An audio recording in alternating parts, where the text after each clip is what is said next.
Tara at pasukin na natin ang kasabatik na The House of Bougainvillea. Ang gaganda ng mga bulaklak ni dito, guys. Oh. Tingnan niyo mga bougainvillea. Wow, ang gaganda, oh. Grabe, oh. Kulay pa lang, oh. Mga rare na bougainvillea nandiyan dyan, oh.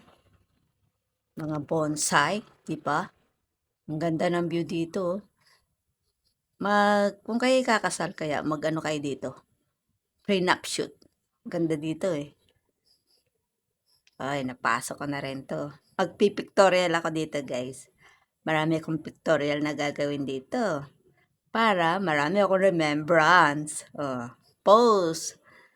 Ang saya pala dito, no? Makikita mo talaga yung magagandang bulaklak. Maganda sa paningin.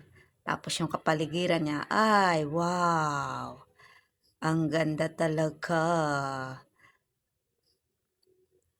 Ang entrance nga pala dito ay 100. Meron din sila ditong kainan kung gusto mong bumili. Mag-iikot-ikot kami dahan-dahan kasi ibabasa yung damo. Merong parteng malambot ang ano, kaya ingat-ingat baka madulas o kaya malubog ka sa puti, kaya dahan-dahan. Ayan o, yung mga ganyan nagkakahalaga ng mga 20 mil ba yan?